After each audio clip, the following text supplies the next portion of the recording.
You're listening to the Geekcast Radio Network of podcasts.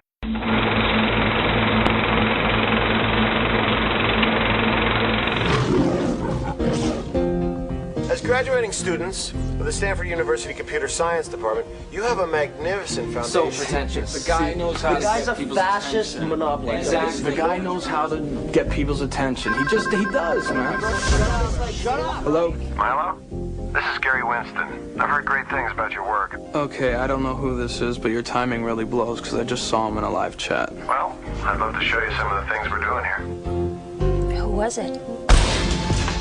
You're one of maybe 20 programmers with the mastery it's going to take to change the world. You gotta see this. Digital canvas. Doesn't Bill Gates have something like that? Bill, who? What'd you do with $1 billion, Milo? What do you think? I think we should sleep on it. This is the technology that will fuel business for the next 30 years. Can you get this done in time to meet your date? To you, I can. Pretty famous around here. To geniuses. I'm Lisa, by the way. He's buying up pretty much everything. Cable companies, baby bells. Check this out. This is amazing. Who's doing all this? Somebody, yeah. Every time I get jammed up, Gary comes up with something. Are you okay? No. I keep my journal right next to my bed. A week ago it disappeared. Doesn't it seem kind of strange? I think it's part of a camera. I need to tell you something. Daddy's been killed. Teddy was onto something very specific. There's got to be a connection, Alice. I can feel it. Hi, Milo. He says that any kid working in his garage can put him out of business. It's almost like they know what every kid's doing. He's building this network of satellites. Seem kind of jumpy, Milo. Hurry up. You're not losing your hold on him, are you? Why don't you just do something about that girl, Lisa? We got our eyes on her. The guy's invested billions on getting there first. He'll do anything. It's a cutthroat business we're in, Milo. How do you let go of a secret without telling the wrong person? Who knows who they're paying? There's something I need to tell you. Good chess player always knows his opponent's moves before he makes them. I know how his mind works. It's gone way too far already. In the real world, when you kill people, they die. This isn't a game.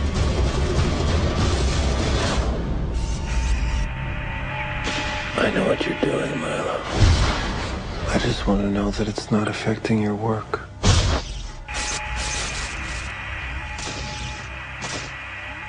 Hello and welcome to the 68th episode of the MWIRE Movie Week in Review. Yes, we are still in our blowout Halloween weekend. Today we are discussing Antitrust. I am TF2 and Mike, and I'm joined by Steve Megatron. Hello. Hello. How are you? I'll be alright. Yeah. I'm so not looking forward to Halloween. I hate Halloween. People act 10 times as stupid as normal on Halloween.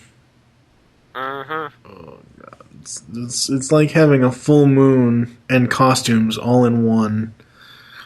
I'm probably just going to hide out, turn all the lights off, watch TV the whole night, because I can barely... I eat candy. I don't save candy to give out to people. Snotty little brats that don't fucking deserve it. But anyway. Welcome to MWIRE. Yeah, exactly. So, getting right into it, to set the stage here, Antitrust, also titled Conspiracy.com and Startup. Wow, that's kind of weird. Is a 2001 thriller film written by Howard Franklin and directed by Peter Howitt. When did you first see Antitrust? A couple of years ago. Yeah. Yes. Well, I was in high school, actually, I believe. So it was actually more than a couple of years ago. I was going to say, you're getting up in age there, buddy. It was more than a few years ago. Shut up. Don't remind me. That's funny. Yeah, I first saw this, I think, 2 years after it was out. So, 2003 sometime, I think. Yeah. Something like that. I know it wasn't something I saw in theaters, so... Antitrust portrays a young idealistic programmer's and large corporation nerve that offers significant money, low-key working environment, and creative opportunities for those talented programmers willing to work for them. The charismatic CEO of Nerve, played by Tim Robbins, seems to be good-natured, but recent employee and protagonist Mal Hoffman, played by Ryan Phillippe, begins to unravel a terrible hidden truth of Nerve's operation. As I said... Yeah. As I said, the film stars Ryan Phillippe, Tim Robbins, Rachel E. Cook, and Claire Forlani. Antitrust opened in the United States on January 12, 2001 to poor reception. It was generally panned by critics. Well, that sucks. Wah, wah. Wah, wah, wah. Take that. Yeah, take that. I gotta say, watching this movie at first, when I watched it a few days ago, really, because it's been a while since I've seen this, it really took me in. It's one of those movies that it has almost everything going for it. It has fairly good plot, has suspenseful moments, and the music. Just, it's not creepy thrillers, science fiction thriller music or anything like that, but it's just creepy enough to where it keeps you on the edge of your seat. Oh, yeah. Oh, yeah. So, basically, getting into the plot really quick here, working with his three friends at their new software development company, Skullbox, Stanford graduate Milo Hoffman, played by Ryan Phillippe, is contacted by CEO Gary Winston of Nerve. Never underestimate radical vision. For a very attractive programming position, a fat paycheck, and almost unrestrained working environment, and extensive creative control over his work.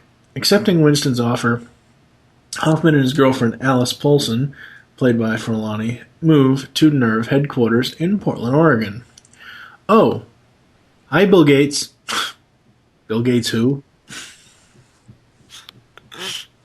Nice.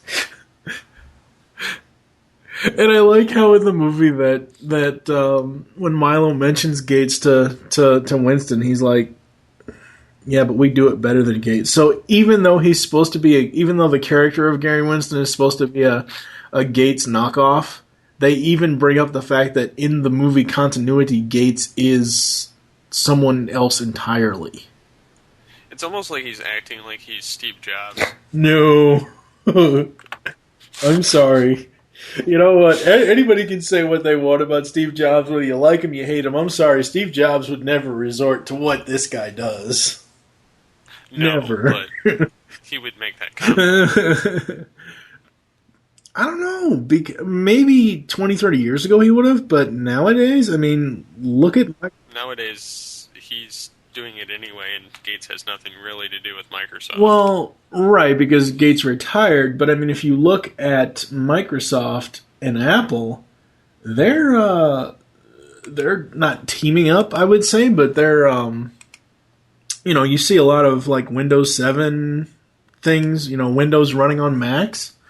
So, I mean, it's not like the companies are two separate... Well, they are two separate entities, but as far as, like, collaborating with each other, it's not like they don't do it. True. So, after his best friend Teddy Chin is murdered, Hoffman discovers that Nerve is stealing the code they need from programmers around the world, including Chin, and then killing them to cover their tracks. Hoffman learns that not only does Nerve employ an extensive surveillance system to observe and steal code, the company has infiltrated the Justice Department and most of the mainstream media. Even his girlfriend is a plant and an ex-con hired by the company to manipulate him. While searching through a secret Nerve database containing surveillance dossiers on employees, he finds that the company has information of very personal nature about a friend and co-worker, Lisa Callahan, played by Rachel E. Cook. When he reveals to her that the company has this information, she agrees to help expose Nerve's crimes to the world, coordinating with one of Hoffman's friends. What? Why is Dushku listed in this? Where's the cast here? Hold on. Sorry, folks. I just have to look something up really quick. Oh, Nate Dushku. Okay. You thought it was Eliza. I was gonna say, wait a second. I don't remember Faith. I don't remember here. her. Yeah, I would have noticed that. I might be old, but I ain't that old that I wouldn't have noticed Eliza Dushku. Okay. From his old startup, they plan to use local cable access station to hijack Synapse and broadcast their charges against Nerve to the world. However, Callahan turns out to be a double agent, foils Hoffman's plan, and turns him over to Winston. Hoffman had already confronted Poulsen and convinced her to side with him against Winston and Nerve. When it became clear that Hoffman had not succeeded in a backup plan put to his motion by Poulsen, the fourth member of Skullbox, and the incorruptible internal security firm hired by Nerve, as Winston prepares to kill Hoffman, the second team successfully usurps one of Nerve's own work centers, Building 21, and transmits the incriminating evidence as well as Synapse code. Winston and his entourage are publicly arrested for their crimes. After parting ways with the redeemed Poulsen, Hoffman rejoins the Skullbox. Overall thoughts? I like the movie.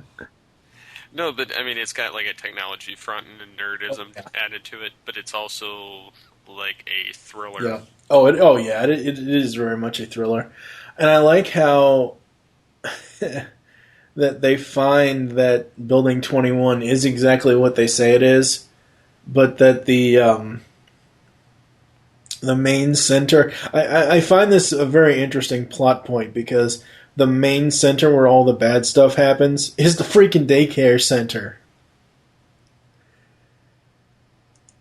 Because that's where. Yeah, that's right. It's because it's where he accesses all the stuff, and that's where all the hardware and stuff is. Because who would ever suspect putting the giant computers in a daycare center where it's open, 7 days a week from 9 to 5 or whatever it is.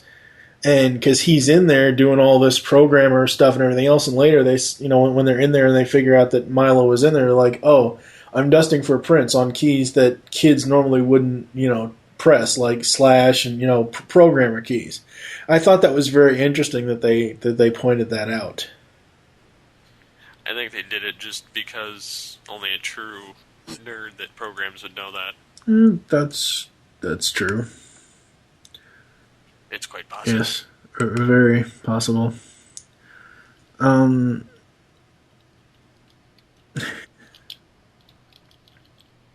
thought it was kind of messed up how they, throughout the film, he resorted to assassinating anybody who got in his way. Yeah, which kind of sucks. Because, see, at first when I watched it, because like I said, I haven't seen this in a few years. Like I've had this DVD for a couple of years, and it's one of those DVDs that I was at a store where I'm like, oh, Antitrust. I remember that being a really good movie. I'll buy that and I'll watch it later. And I just never got around to watching it. So I just added it to my shelf. And, the whole time that before we find out that they're killing programmers for code, when Gary's, when Gary's showing all this code to Milo, Milo's like, well, this is genius. Who's doing this? Where are you getting this from? And Gary gets all pissed off about him. At first, I thought Gary was doing it. I thought Gary was the one that was coming up with the code. Oh yeah. I mean, it's a complete misdirection altogether until you find out the truth. But they're screwing with your mind. Yeah, there's some pictures. There's a picture of Tim Robbins on top here and a picture of Bill Gates on the bottom. Tim Robbins left and Bill Gates right. Roger Ebert found Gary Winston to be thinly disguised pastiche of Bill Gates, so much so that he was quote-unquote surprised the writers didn't protect against libel by having the villain wear a name tag saying, "Hi, I'm not Bill." Similarly, Ebert felt that the Nerve seemed a whole lot like Microsoft. Ebert was alone in making these observations. Parallels between the fictional and real-world software giants were also drawn by Lisa Bowman of ZDNet UK and James Bernelli of Real Views and Rita Kempley of The Washington Post. Microsoft spokesman Jim Culliman said, "From the trailers we could tell that if the movie was about America Online or Oracle..." Oh, wow. God. Oh, wow. Who's your favorite character in this? I would have to say it would be Milo. Yeah, I would have to agree. Kind of getting into the cast talk here, the who's who of the movie. At first, I thought Alice was, who she was supposed to be, and then I thought that, oh well, this Lisa chick is going to be the good chick and whatever else, and I don't know. Again, this whole movie is nothing but misdirection. I mean, it's there's so many red herrings all over the place with this thing. Not to say that that's a bad thing about it, but it is just one of those things where, I would have to say Milo is my favorite character. I like how he goes through because he finds the extra. What is he allergic to? It was a plant. It was some sort of seeds. Not poppy seeds. It sounds close to that. But it's not. I know it's not poppy seeds. But he finds them in her little box there when they're getting ready to go out to the party, and then she cooks him a meal later on. It's some Chinese meal or something or other, and he's like constantly going through, and he actually cut his arm open and is rubbing like the sauce on his arm while she's getting the chopsticks. That's some pretty ballsy move. Yeah. But it's better than choking to death. That's true. They filmed the principal photography for Antitrust took place in Vancouver, British Columbia, and California. That's interesting. As far as getting into the good, the bad, and the ugly. The ugly has to do with Roger Ebert, so. Well, yeah. There's let's see, outdoor shooting location for Nerve. I find it really great how they pull off these like wild computer programmer job campus things, because these, I mean, I'm not a person that watches CNBC a lot, but a few weeks ago I was watching the TV Guide channel, and there CNBC popped up, and it says "Inside the Mind of Google." I'm like, oh, I'll watch that. That seems interesting.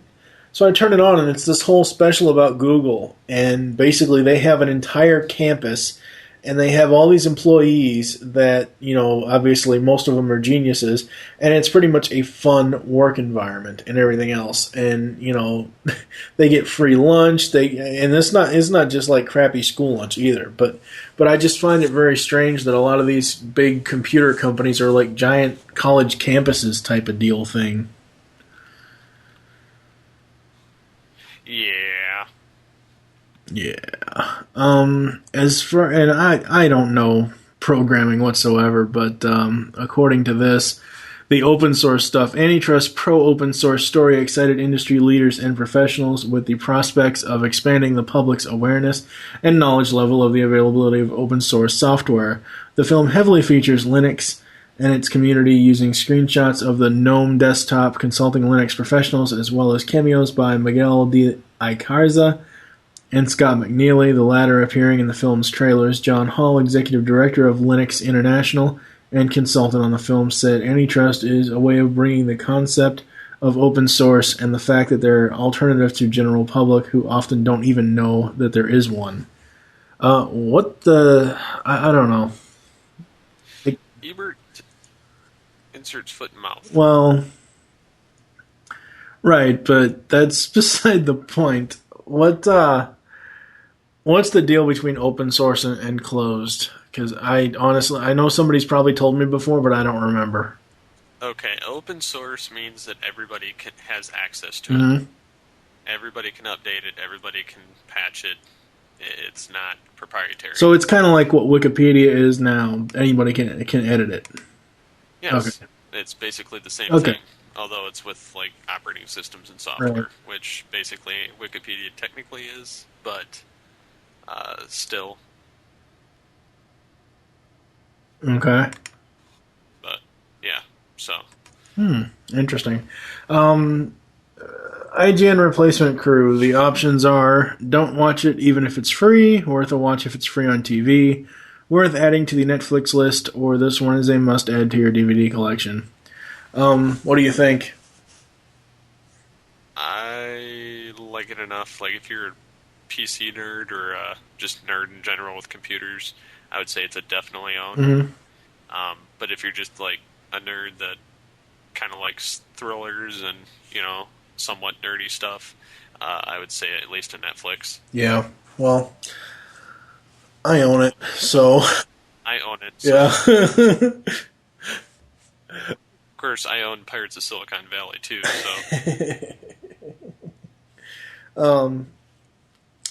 My nerdiness knows no bounds. I think the only, like, real computer-esque movies like this, the only two that I even own, are this and Hackers. The Net with Sandra Bullock was okay, but it didn't really... Because I think I said this way back in MWIRE's history, back when Thorzine had joined me for the Hackers commentary in episode 20. Back then in 95, both of those films, Hackers and The Net, were released, and it was a war between the two. And I sorely think that Hackers won out, which is good. But, I mean, those are pretty much the only two, like, mainstream computer programmer type geek films that I actually own. I can't think of really any other films like this just off the top of my head. No, I can't really either. And UHF doesn't count. UHF. If you don't know what it is, shame on you. Figure it out. Yeah, shame on you. If people don't know what UHF is, there's something wrong with people. Getting into the DVD releases, Antitrust was released as a special edition DVD May 15th, 2001, and on VHS on December 26, 2001. The DVD features audio commentary by the director and editor, an exclusive documentary, deleted scenes, an alternative opening and closing sequences, with director's commentary, the music video for When It All Goes Wrong Again by Everclear, and the original theatrical trailer. The DVD was re-released August 1st, 2006. Huh, interesting. Yeah, I don't even know where my Antitrust DVD is. Oh, I think I put it back on the shelf. Oops. I know where mine's at. It's probably... Mine's on my conglomerate shelf. But yeah, overall, just as like a final note from me, this movie is awesome. It just is. And the technology that I don't know if this was something that they, like, the technology in Winston's house, I thought that was really awesome. Oh, yeah. The painting image, because it's like, you know, Milo's in there and it's got this painting up of some guy that's like chattering his teeth or whatever, and then Milo doesn't see it, but we see it as an audience. You see it slowly change, and then he realizes, oh shit. So he does whatever he has to do to get whatever he has to do, and then he just goes, oh, well, I was just looking at this, whatever. So, but I would love to have that kind of technology in my house. That would be awesome. Oh yeah, I would definitely like that stuff. I mean, it's, again, typical nerdosity. Oh yeah. I mean, we kind of see. It's funny because this movie came out in 2001, so we kind of have similar technology to this. It's not visual, obviously, but look at iPods. Look at, I know my Bose sound system does it with CDs and stuff.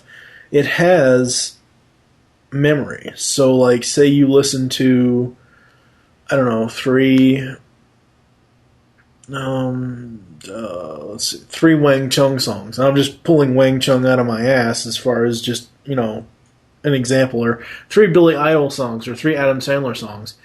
Every time you listen to, say, The Goat or the Hanukkah song by Adam Sandler, if you listen to it enough times, and I mean The Goat, the skit, not the song.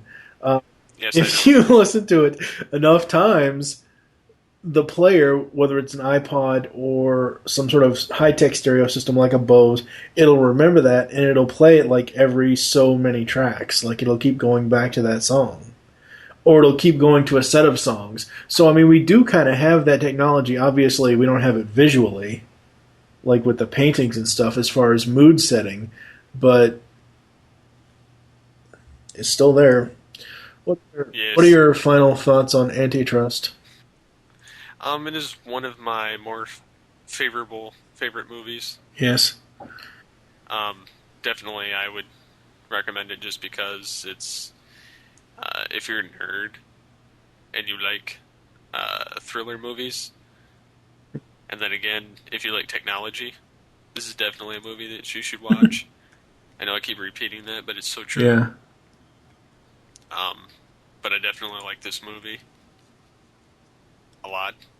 Oh no, it's a really good movie, and I don't understand why. I think the only reason why it was panned by critics, of course, fat ass Ebert aside, I think the reason why it was panned by critics was because they don't fucking get it. Well, this is the thing.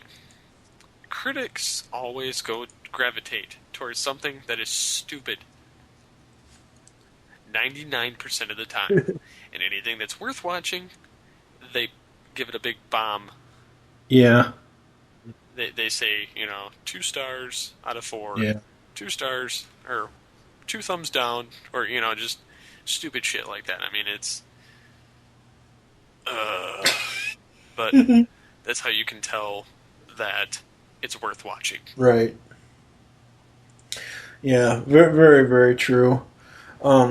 So, thank you for joining us here on MWIRE Movie Week in Review. There are several ways to get in contact with us or leave feedback for the show. Visit the website, geekcastradio.com.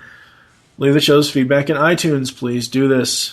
Follow us on Twitter. The show name there is GCRN MWIRE, all one word, minus TFG and Mike. What is your Twitter? CP21. CP21? What's a CP? SCP-21. You don't even know your own damn initials. No, I said it. It just my voice went out. Call the voicemail line. Tell us the show you're leaving the message for. Join the voicemail. No, shut up. God damn it. Call the voicemail line. Tell us the show you're leaving the message for and your name. 502-526-5821. We are currently looking for people to call in for episode 75 of MWIRE. Episode 75 will be the Star Wars saga, all 6 films. And I know people, when I say that, they're going to be screaming at their iPods saying, "What?" But there was just no way that I was going to move it and make it, a 6-film spotlight, because then I would have to find co-hosts for each friggin' film, outside of Steve, obviously. So it's just going to be one big, long, massive record. It's the 75th episode. People are just going to have to get over it. You don't have to listen to podcasts all at once. Anyway, rant aside here. We hope you enjoyed this episode of MWIRE and wish you'll join us next time when we'll be reviewing Summer Catch. For now, I love that movie. I love that movie, but people so let me fucking down on that. Thank God JT stepped up to the plate with that one. And the baseball reference is pun intended, people. He said pun. Leave my puns alone, you asshat. For now, I don't want to play with your puns. For now, I am TFG1 Mike with Steve Megatron Phillips. Thank you for listening. Until next time. Oh my god. What? Oh my god.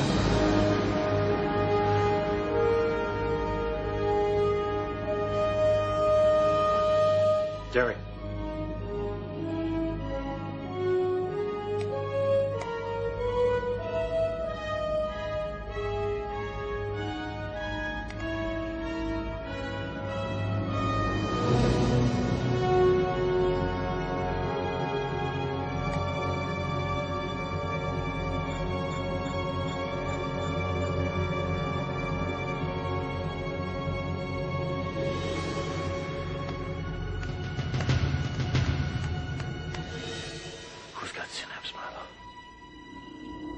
Does this mean we did it? Does this mean we did it?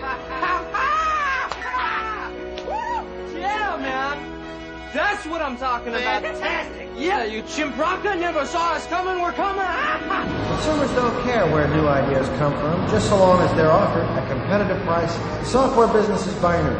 You're 1 or a 0, alive or dead. You're 1 or a 0, alive or dead. You're dead. We do have a monopoly here. We do have a monopoly here. Those who don't innovate are doomed to die. Doomed to die, to die, to die, doomed to die. There is no second place. Synapse will fully unite the global village. New ideas are ready to be devoured, redefined. This business is binary. Either a 1 or a 0, or a 0 or a 0. Alive or dead. Alive or dead. Alive or dead. Alive or dead. Alive. Surrounded by credits. Those who don't innovate. Those who don't innovate are doomed to die. There is no second place. Consumers don't care where new ideas come from. Consumers don't care where new ideas come from, just so long as they're offered at a competitive price. Any kid, anywhere in the world, with a good idea, put us out of business. Alive or dead. We do have a monopoly here. There is no second place. 1 or 0. Alive or dead. You insane? What do you think you're doing? I'm letting people know what you've been doing. Phil, where's the signal coming from? I'm working on it. I'm working on it. It's faster! A good chess player always knows his opponent's moves before he makes them. Isn't that right, Gary? You think you know all my moves? You arrogant little bastard. You think they're gonna come after me now that Synapse is here? This is the technology that will fuel business for the next 30 years. You think they're gonna allow foreign competitors an opening like that? Undermine the entire economy? Over what? A cyber prank? Then you don't have anything to worry about, do you? The lawyers are at the gate, Gary. They say the feds are on their way. Oh, Jesus. It's coming from Nerve. It's building 21. Call security. Get someone over there now. Break down the door if you have to. But give me that disc. Get it here! How'd this happen, Phil? I don't know. She called. She said Milo had Synapse. He'd left the campus. And... You lied for him? You're playing with fire. If you think for a second I won't send you back where you came Hey, Gary, I want you to see this.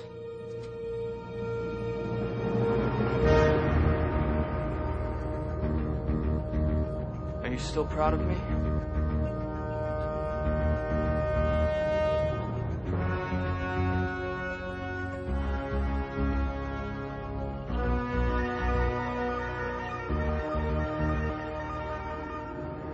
You guys know where you need to be. Go! Go! Go! Bradley, Danny, come on. Let's get out of here. Go. Let's go. Let's go. Let's go. Go. Come on. Rebecca, come on. Let's go. I'm not going with you. I'd rather stay here and face the consequences of my own actions than be associated with yours.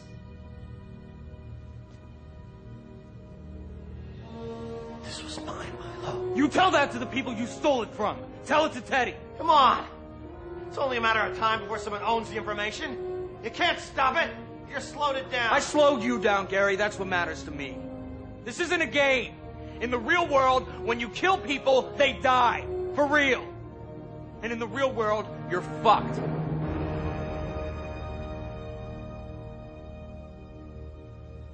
Are you coming?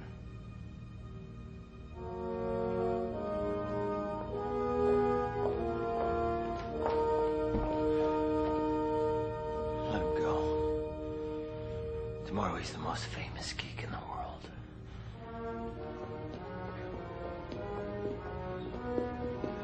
Gary, we need information. I've been betrayed. Randy and Phil are missing? Something's going on! Take this down. It's come to my attention. Certain rogue elements of my company have been involved in illegal activities in an attempt to discredit me and wrest control of my company. I'm both shocked and saddened by this betrayal. I will do everything in my power to cooperate with the authorities and bring these criminals to justice. The news that FBI agents have arrested Nerve CEO Gary Winston. TVs, cell phones, and PCs were interrupted worldwide last night by a rogue broadcast initiated by programmer Milo Hoffman. Police have also arrested these other members of Winston's team at a Portland airfield as they attempted to board a private jet. Justice officials reacted swiftly to the broadcast. Man, Clinton's testimony didn't get this many hits. This is awesome. I mean, there's 400 requests a second, Brian. We did this. I'm surprised this isn't blowing the server. Whoa, get over here. Come here. Come here. Already over 18 million people have downloaded the source code for Synapse from the Skullbox Is website. that- Now, Skullbox is thought to have originated right here in this Palo Alto garage.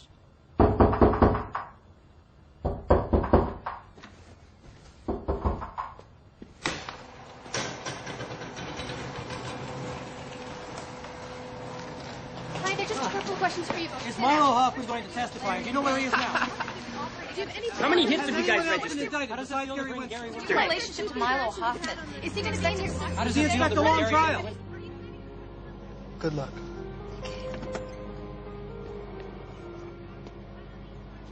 Milo, it wasn't all false. I know.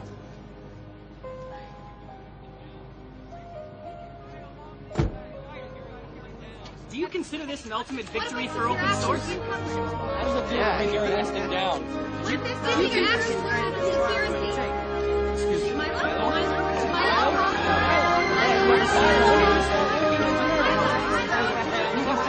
You did it, Park. Milo, are you going to testify?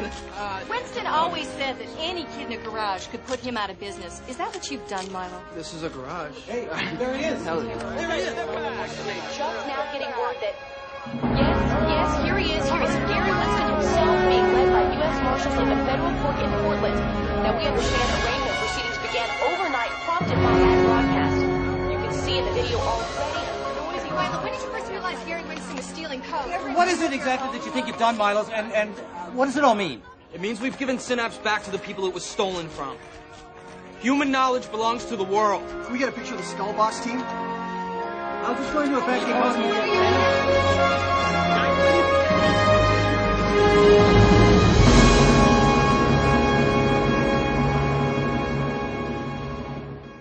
In a world, there, I said it, happy,